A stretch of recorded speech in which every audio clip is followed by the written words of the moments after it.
Dear student of class 9,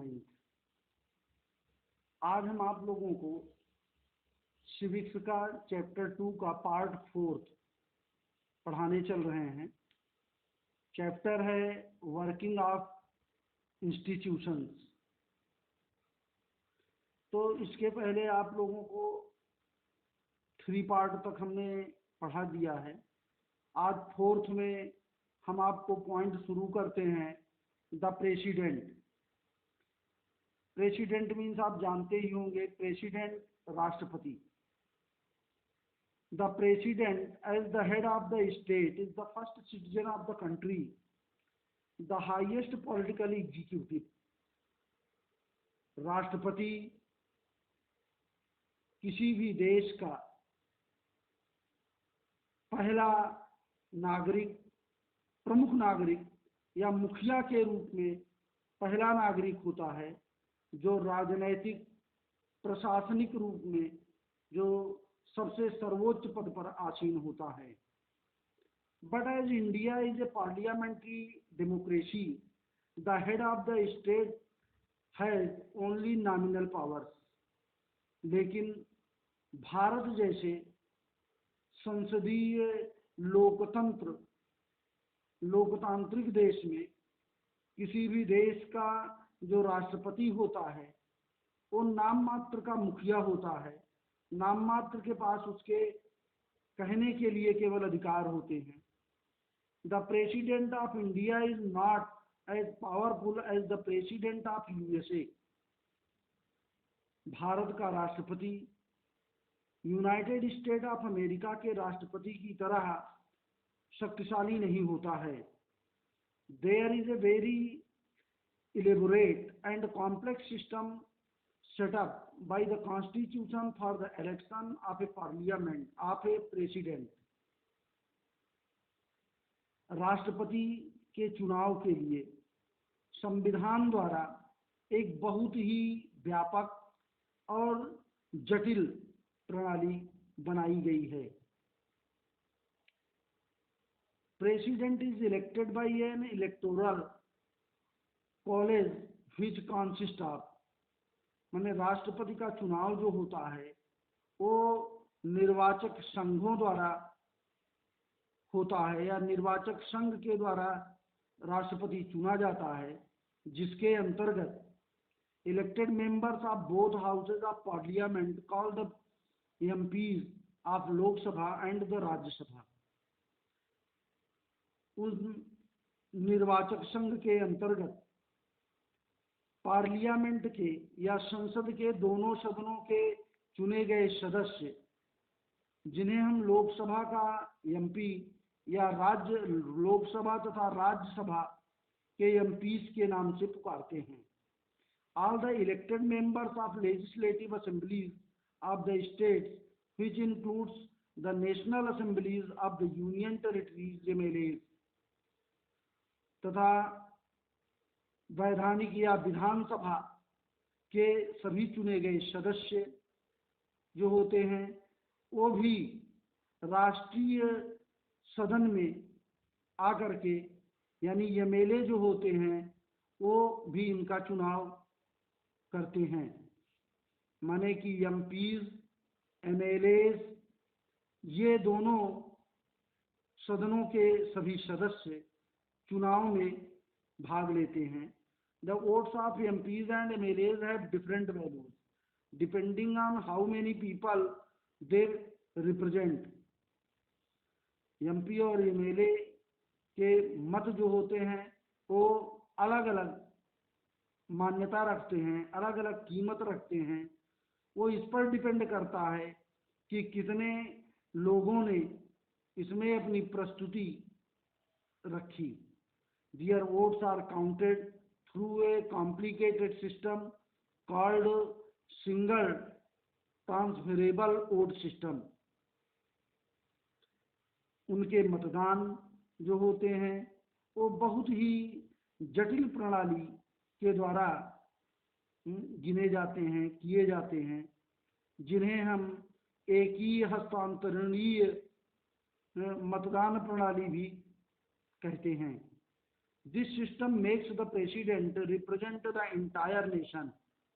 यह प्रणाली संपूर्ण राष्ट्र के राष्ट्रपति को प्रस्तुत करने में अपनी सहायता प्रदान करती है। माने इस प्रणाली के द्वारा हमारे देश का राष्ट्रपति चुना जाता है। अब सेकंड पॉइंट आप पढ़िए, powers and functions of the president. Powers and functions of the president, राष्ट्रपति के अधिकार और उनके कार्य क्या हैं। तो सेकंड पॉइंट में हम आपको बताएंगे कि हमारे राष्ट्रपति जो हैं वो कितने शक्तिशाली हैं और उनका क्रियान्वयन क्या है। There is nothing that the president can not do. कह रहा है कोई भी कार्य नहीं हो सकता है यदि राष्ट्रपति किसी कार्य को नहीं करना चाहता है। यदि प्रेसिडेंट किसी कार्य के लिए अपनी सहमति नहीं देता है तो वह कार्य जो है कानूनन रूप से नहीं हो सकता है। All governmental activities take place in the name of the president। सभी सरकारी कार्य जो होते हैं वो राष्ट्रपति के नाम पर ही होते हैं। All laws and major policy decisions of the government are issued in his name। सभी प्रकार के कानून तथा प्रमुख नीतिगत निर्णय सरकार के वो राष्ट्रपति के नाम पर ही जारी किए जाते हैं। All major appointments are made in the name of the President, which includes the Chief Justice of India, the judges of the Supreme Court and the High Court of the states, the governors of the states, the election commissioners, ambassadors to the other countries, etc. All international treaties and agreements are made in the name of the President. The President is the Supreme Commander of the Defense forces of India. तो सभी महत्वपूर्ण या प्रमुख नियुक्तियां जो राष्ट्रपति के नाम से होती हैं उनके अंतर्गत भारत का मुख्य न्यायाधीश, सुप्रीम कोर्ट के न्यायाधीश, हाई कोर्ट के न्यायाधीश, प्रदेश का राज्यपाल, चुनाव आयुक्त, अन्य देशों के लिए चुना जाने वाला राजदूत आदि सभी राष्ट्रपति के द्वारा ही नियुक्त किए जाते हैं। सभी इंटरनेशनल ट्रीटी मीन्स संधि, सभी अंतर्राष्ट्रीय संधियां तथा सहमति राष्ट्रपति के नाम में ही निहित होती हैं या राष्ट्रपति के नाम पर ही की जाती हैं। The President is the Supreme Commander of the Defense Forces of India। राष्ट्रपति जो होता है वो भारत के सुरक्षा बलों का सर्वोच्च कमांडर होता है, माने उन्हें आदेश देने वाला होता है, बिना उसके आदेश के वो कुछ नहीं करते हैं। नेक्स्ट पॉइंट है एग्जीक्यूटिव पावर्स। एग्जीक्यूटिव माने प्रशासनिक अधिकार या कारणीय अधिकार। The president being the head of the union executive, all executive and administrative decisions are taken in his name. राष्ट्रपति जो है वो कार्यपालिका, संघीय कार्यपालिका के मुखिया के रूप में सभी वैधानिक प्रशासनिक निर्णय लेता है या उसके नाम पर लिए जाते हैं। The president is a figure head and not the real head of administration. राष्ट्रपति जो होता है वो प्रशासन का वास्तविक मुखिया नहीं होता है, लेकिन वह उसी का नाम जो है वो प्रमुख के रूप में लिया जाता है। The president appoints the prime minister from the party. राष्ट्रपति प्रधानमंत्री की नियुक्ति करता है, which has been able to the secure a majority of seats in the parliament। राष्ट्रपति किसको चुनता है? जो संसद में अपना बहुमत प्राप्त करने में सक्षम होता है। ये जो अल्पमत में होता है उसका चुनाव राष्ट्रपति के लिए नहीं होता है। And on the advice and recommendation of the Prime Minister, the President appoints the other ministers in the Council of Ministers।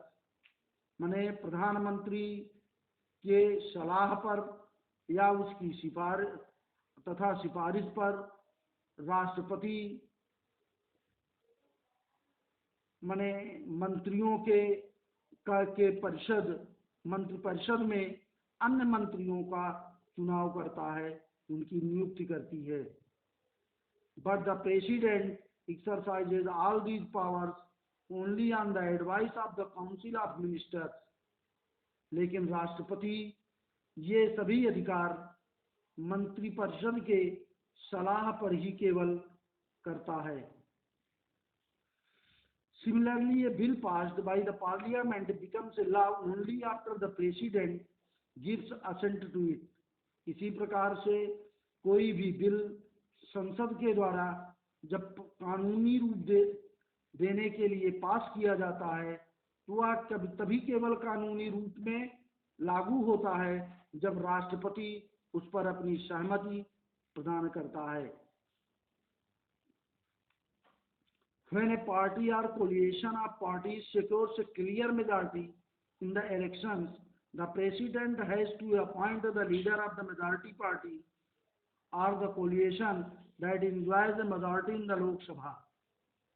इस प्रकार ये निष्कर्ष निकला कि जब कोई भी दल या संगठनात्मक दल, कभी कभी आप देखते हैं कि एक ही छतरी के नीचे कई दल जो है मिलकर चुनाव लड़ते हैं, और जब उस पूरे दल को बहुमत मिलता है तो एक ही पार्टी के रूप में वो कार्य करता है देश में। तो यदि वो बहुमत प्राप्त करता है तभी मेजॉरिटी पार्टी को, बहुमत वाली पार्टी को वो लोकसभा में अपना प्रधानमंत्री चुनने के लिए अधिकार देता है और उसी को फिर वहाँ राष्ट्रपति जो है प्रधानमंत्री का पद देता है। When no party or coalition gets a majority in the Lok Sabha, जब कोई भी दल लोकसभा में अपना बहुमत नहीं प्राप्त करता है या कोई संगठन अपना बहुमत नहीं प्राप्त करता है, the president exercises his discretion. राष्ट्रपति जो है वो अपने विवेक का प्रयोग करता है और president appoints the leader who in his opinion can muster majority support in the Lok Sabha। तब राष्ट्रपति जो होता है वो अपने विवेक के अनुसार एक ऐसे विकल्प के रूप में नेता चुनता है जो लोकसभा में अपना बहुमत प्रकट कर सके, एकत्र कर सके और उसे देश के संचालन का अधिकार देता है। The president appoints a leader who in his opinion, विकल्प के रूप में, the president can ask the newly appointed prime minister to prove majority support in the Lok Sabha within a specified time। राष्ट्रपति जो है नियुक्त किए गए प्रधानमंत्री को लोकसभा में अपने एक विशेष अवधि के दौरान अपना बहुमत सिद्ध करने के लिए कहता है। तो अब इस प्रकार से ये एग्जीक्यूटिव पावर्स हुआ, उसकी कार्यपालिका समझिए, एक तरह से कार्य वो किस प्रकार से करता है। लेजिस्लेटिव पावर्स, उसे वैधानिक अधिकार, only the president has the powers to सम्मन, प्रोरग्यू and dissolve the parliament that is the Lok Sabha. केवल राष्ट्रपति को यह अधिकार होता है कि वो संसद को चाहे तो सम्मन भेज सकता है, माने बुला सकता है, प्रोरग्यू माने स्थगित कर सकता है, एंड डिसॉल्व अथवा खत्म कर सकता है। भंग कर सकता है। The Rajya Sabha is the permanent body and is not subject to dissolution. Rajya Sabha जो होती है वो लोकसभा की एक अस्थाई अंग होता है और उसके विघटन का कोई विषय नहीं होता है। The president nominates 12 members from various fields like arts, science and social work of the Rajya Sabha and 2 members from the Anglo-Indian community to the Lok Sabha। राष्ट्रपति जो होता है वो कला, विज्ञान, समाज आदि के लिए 12 सदस्यों को राज्यसभा में नामित करता है, चुनता है तथा 2 सदस्य एंग्लो इंडियन संगठन के लोकसभा में होते हैं। The president has the right to addresses both the houses of parliament at joint meeting after each general election and at the beginning of the first session of the year. राष्ट्रपति को प्रथम सत्र के शुरुआत में तथा चुनाव के बाद और प्रथम सत्र के शुरुआत में दोनों सदनों को सम्मिलित रूप में एड्रेस करने का अधिकार होता है। एड्रेस का मतलब संबोधन करने का, भाषण देने का। एड्रेस का मतलब यहाँ निवास से नहीं है। एड्रेस मीन्स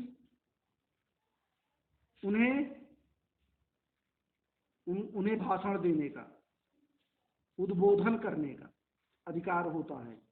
क्योंकि इलेक्शन के बाद सबसे पहले राष्ट्रपति ही दोनों सदनों को संबोधित करता है। एड्रेस मीन संबोधित करना, संबोधन करना।